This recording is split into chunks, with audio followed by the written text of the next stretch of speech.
Hello friends, आज हम discuss करने वाले हैं transcription in eukaryotic cell.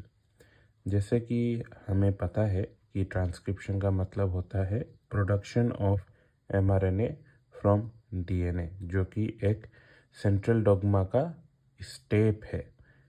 Okay, सो आज हम यूकैरियोटिक सेल के बारे में पढ़ेंगे, जहाँ पर ट्रांसक्रिप्शन होता है और ये किस तरह से प्रोकैरियोटिक सेल के ट्रांसक्रिप्शन से डिफरेंट होता है। जैसे कि आप सभी को पता है, प्रोकैरियोटिक सेल में किसी प्रकार का न्यूक्लियस नहीं रहता।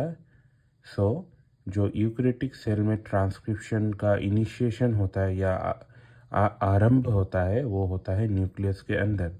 तो पहला जो डिफरेंस है वो है it occur inside the nucleus in case of eukaryotic transcription. दूसरा डिफरेंस है, here in eukaryotic transcription you will see chromatin structure. So eukaryotic cell में क्रोमाटिन स्ट्रक्चर हमको दिखने को मिलेगा, जो कि डीएनए का एक तरह का फॉर्म होता है। बट प्रोकैरियोटिक सेल में क्रोमाटिन स्ट्रक्चर नहीं दिखता। और अनलाइक प्रोकैरियोटिक सेल और प्रोकैरियोटिक ट्रांसक्रिप्शन, जहाँ पर सिर्फ एक तरह का आरएनए पॉलीमरेज का यूटिलाइजेशन होता है, but in case of eukaryotic cell यहाँ पर बहुत अलग तरह के आरएनए पॉलीमरेज यूज होते हैं। As well as the last difference is that in eukaryotic transcription there will be involvement of numerous transcription factors, जो कि हम प्रोकैरियोटिक ट्रांसक्रिप्शन में नहीं देखते। तो पहले आज डिस्कस कर लेते हैं आरएनए पॉलीमरेज, जो कि मैंने बोला कि इन यूकैरियोटिक ट्रांसक्रिप्शन बहुत प्रकार के देखने को मिलते हैं। तो ये कितने तरह के होते हैं आरएनए पॉलीमरेज, ठीक है। तो दोस्तों याद रखना, ट्रांसक्रिप्शन का मतलब हुआ production of RNA from DNA. तो ये आरएनए आपका सिर्फ एमआरएनए नहीं, टीआरएनए भी हो सकता है, राइबोसोमल आरएनए भी हो सकता है, एसएनआरएनए भी हो सकता है, कोई भी अलग तरह के आरएनए हो सकता है। तो अलग अलग आरएनए के प्रोडक्शन के लिए अलग तरह के आरएनए पॉलीमरेज का इन्वॉल्वमेंट होता है। सो जनरली यूकैरियोटिक सेल में 3 तरह के आरएनए पॉलीमरेज दिखने को मिलते हैं। पहला हो गया आरएनए पॉलीमरेज 1, जिसका प्रेजेंस हमको दिखने को मिलता है न्यूक्लियस में, और ये इन्वॉल्व होता है mainly production of ribosomal RNA.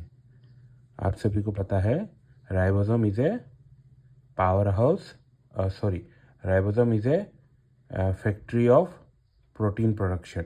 Okay, so ribosome के अंदर में भी एक आरएनए पाया जाता है, उसे हम कहते हैं राइबोसोमल आरएनए, ठीक है। तो यहाँ पर जनरली 3 अलग तरह के आरएनए पाए जाते हैं, जिसे हम कहते हैं 28S, 18S और 5.8S। और ये तीनों आरएनए कंपोनेंट होता है राइबोसोम का। सो ये तीनों आरएनए का प्रोडक्शन होता है आरएनए पॉलीमरेज 1 के द्वारा। दूसरा है आरएनए पॉलीमरेज 2, जिसका लोकेशन होता है न्यूक्लियोप्लाज्मा में, जो कि न्यूक्लियस के अंदर ही दिखने को मिलता है। और यहाँ पर जितने एमआरएनए प्रिकर्सर है, ये बनते हैं with the help of RNA polymerase 2, ठीक है। तो आरएनए पॉलीमरेज 2 क्या करता है, कोडिंग जीन से आपको कोडिंग जीन से एमआरएनए प्रोड्यूस करने के लिए सहाय करता है, या आपका स्प्लाइसिंग मैकेनिज्म में जो आरएनए इन्वॉल्व होता है वो सब बनाने में सहाय करता है। सो RNA polymerase 2 is one of the most important RNA polymerase which can be found in eukaryotic cell. Last RNA polymerase है आरएनए पॉलीमरेज 3, जो कि again it can be found in nucleoplasm. और ये आरएनए पॉलीमरेज 3 जनरली यूजफुल है in the production of tRNA या 5S RNA, जो कि smaller 5S RNA आप सभी को पता है, ये राइबोसोमल आरएनए का एक पार्ट है, और उसी प्रकार से RNA पॉलीमरेज 3 का इन्वॉल्वमेंट होता है SNRNA को भी प्रोड्यूस करने में, जो कि हम कहते हैं स्मॉल न्यूक्लियर RNA। ठीक है, और ये बहुत क्रूशियल प्रोटीन के ट्रांसलेशन में भी सहाय करता है या RNA प्रोसेसिंग में भी सहाय करता है। तो ट्रांसक्रिप्शन इन यूकैरियोटिक सेल के नेक्स्ट पार्ट को देखने के लिए हमारे चैनल को सब्सक्राइब करके इस वीडियो लेक्चर को फॉलो कर लीजिए। नेक्स्ट वीडियो पार्ट 2 आने वाला है।